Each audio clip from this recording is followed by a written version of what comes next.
Hello and welcome to another episode of Making Remote Work. I'm so excited for our episode today. I'm joined by Kate Freeman, founder and director of Heart of Releasing, and Nicole White, business support specialist at Boldly. Thank you two so much for being on the show today. Oh, you're so welcome. Our pleasure, or Well, my pleasure. yeah, I think you speak for us all when we say our pleasure. Well, Kate, I'm really excited to start with you. What you do is so unique, and I'd love to hear how you came to start Heart of Releasing, and then just a bit of context of what your work looks like. Oh, sure. I'd be happy to do that. I started Heart of Releasing with a friend in 2015, and the two of us had learned from the man who really started releasing, who was a physicist and an engineer. And we teach a way to let go of stress, PTSD, blockages to success, old negative programming. If you have something that happens repeatedly in your life, our way of working through emotional blocks can help you just drop that. Yeah. So is it kind of an ongoing process then people work with you, but then they get tools to keep using it as a practice themselves? Is that right? Yes, it's like if somebody said, I can give you a tool that will help you in any situation in your life, it will help you be more efficient, more effective, happier, calmer, and you can use it everywhere. And I'm using it right now. Okay, So that's the if coolest sentence on this show ever. And I'm using it right now. That's so brilliant. Every So day. if you could just tell us a little bit, where was Heart of Releasing at when you realized, okay, I need a little bit more help? Like, how did you end up coming to Boldly? And yeah, what did Heart of Releasing look like that made you say, I need a Nicole? Well, I talked to a friend who was actually using Boldly, and he knew where we were.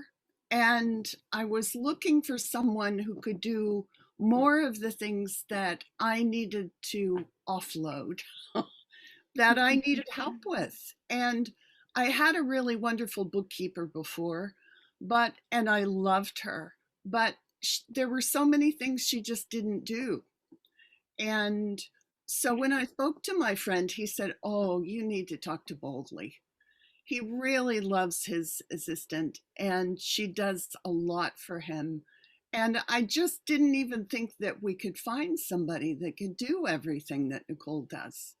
And it turned out she actually does more than we started out with because she's a wonderful writer.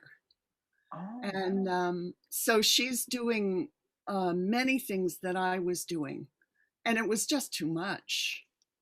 I'm the master teacher who trains other coaches and teachers, and I need the time to prepare those classes and work with people individually so that they can become teachers and coaches.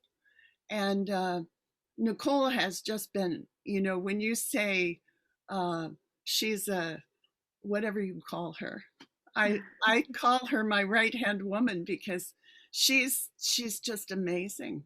And it's been such a gift to have someone that I can just say, could you do this? And she just picks it up and runs with it. She's marvelous. well, that's the That's best. really that's really hard to accept. I appreciate your overwhelming thrill with the work that I do. I really enjoy working with you, Kate. And I tell her this all the time. My main job is to make sure that you're not overwhelmed, so that you can do your job. And your job is to take care of your releasers, and my job is to make sure that you're not overwhelmed.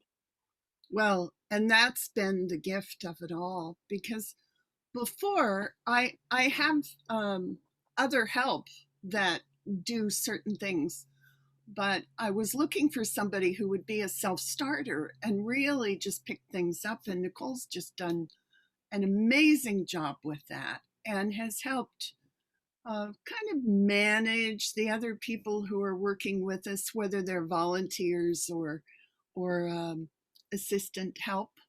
Um, and she's very creative. We can have a conversation, and she knows where I'm going with a class, and she can write up the the description from what I say oftentimes.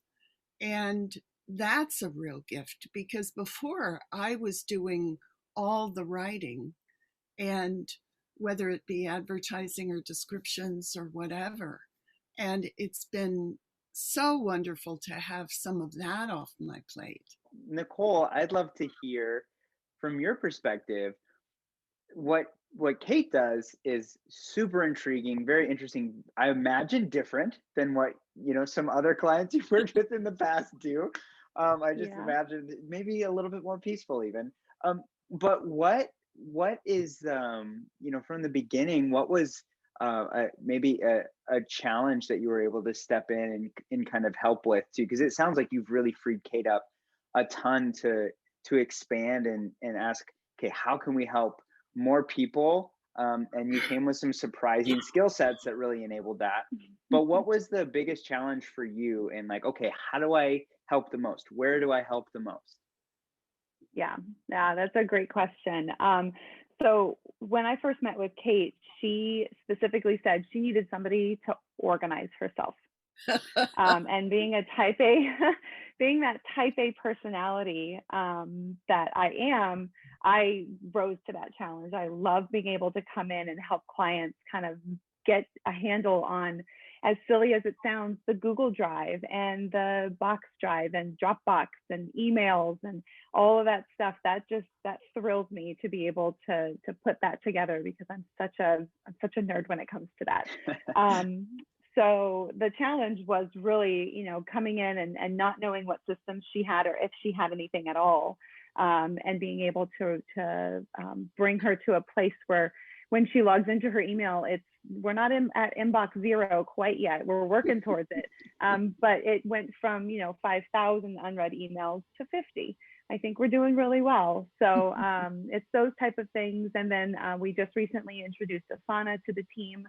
So that's been helping us kind of stay on track and making sure that deadlines are met and that kind of thing.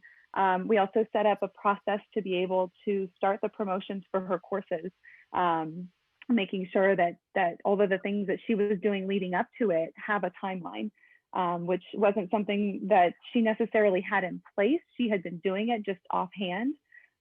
So I came in and I said, okay, well, we're gonna schedule this 3 weeks out. We're gonna schedule this 2 weeks out, and a week before, this is what we're gonna do. So we kind of put that into place.